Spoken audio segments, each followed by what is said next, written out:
नमस्कार बच्चों। आज हम संगत कोण, एकांतर कोण और अंतः कोणों के गुणधर्म के बारे में जानकारी प्राप्त करेंगे। पिछली कक्षा में हमने देखा था संगत कोण का गुणधर्म या उनकी जोड़ियाँ कैसे निकालते हैं, अंतः कोण की जोड़ियाँ कैसे दिखाते हैं और एकांतर कोणों की जोड़ियाँ किस तरीके से दिखाया जाता है। आज हम देखेंगे कि संगत कोण, एकांतर कोण के गुणधर्म क्या है। संगत कोण की जितनी भी जोड़ियाँ होती हैं वे जोड़ियाँ क्या होती हैं, सर्वांगसम होती हैं। सर्वांगसम मतलब ये देखिए यहाँ पे दिया है, जैसे इस आकृति में कोण AMP, इसका संगत कोण ये है तो सर्वांगसम MNR यहाँ दिया है। फिर उसी तरीके से कोण AMQ का सर्वांगसम कोण MNS ये दिया है।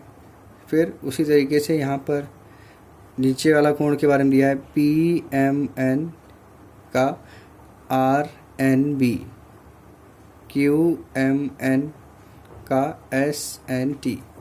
तो इसका मतलब ये है कि संगत कोण की जितनी भी जोड़ियाँ होती हैं वो प्रत्येक जोड़ियाँ क्या होती हैं, सर्वांगसम होती हैं। ये सर्वांगसमता का चिन्ह है, इस तरीके से सिखाते हैं।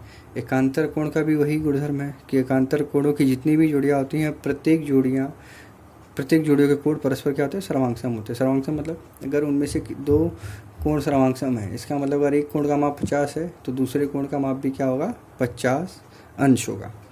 अंतः कोणों का गुणधर्म थोड़ा अलग है। ये दोनों अंदर के कोण, अंतः कोणों का योगफल कितना होता है, 180 अंश होता है, वो यहाँ पे दिखाया गया है। तो आप किताब में संगत कोण के गुणधर्म में ये लिखेंगे यहाँ से लेके यहाँ तक, और एकांतर कोण के गुणधर्म में ये लिखेंगे यहाँ से यहाँ तक, और अंतः कोण के गुणधर्म में ये लिखेंगे। इस तरीके से उसको दिखाया जाता है। अब इसके बाद हम उदाहरण पे चलेंगे अपने और उसको हल करने की कोशिश करेंगे। तो यहाँ पर देखिए पहला उदाहरण जो दिया गया है वो है, यदि आकृति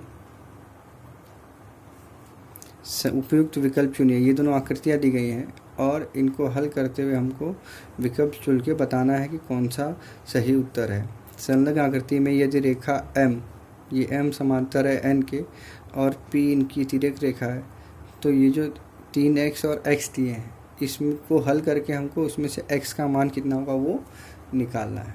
चलो देखते हैं उसको हल करके कैसे होगा वो।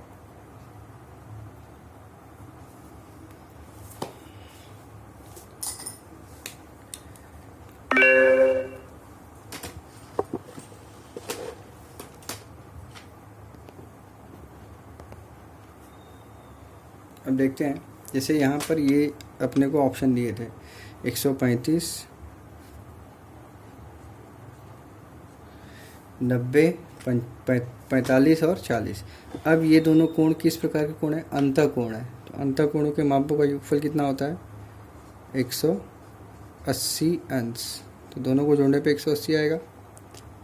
और फिर 3x और x लेंगे तो 4x बराबर 180, तो x बराबर 180/4। तो यहाँ पे तुम्हारा x का मान आ जाएगा 4 3 12 4 चौक 16 4 पंचे 20, 45 अंश। मतलब x बराबर 45 तुम्हारा ये उत्तर सही है। कौन सा, ये वाला। तो आपको यहाँ पे लिखना है आंसर, और आंसर के अंदर लिखना है C। ओके, फिर आगे नेक्स्ट क्वेश्चन जो है उसमें भी दो समांतर रेखाएं हैं A और B, और उनको एक तिर्यक रेखा L काट रही है। तो हमको फिर बताना है कि x का मान क्या होगा। अब देखिए ये कोण और ये कोण तिरछाभिमुख कोण है। अगर ये 2x है तो ये भी कितना हो जाएगा, 2x। अब ये दोनों अंतः कोण है तो उनके मापों का योगफल कितना हो जाएगा, फिर से 180 अंश।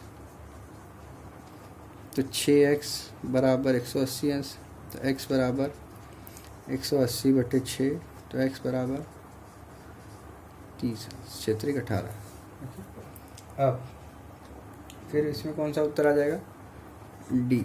आपको फिर आंसर लिख के और D दिखाना है। इस तरीके से आपको बताना है। तीसरा सवाल अपनी किताब में देखिए, उसको हल करेंगे।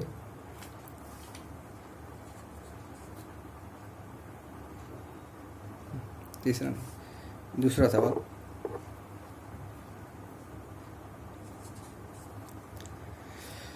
उसमें आपको ये आकृति दी गई है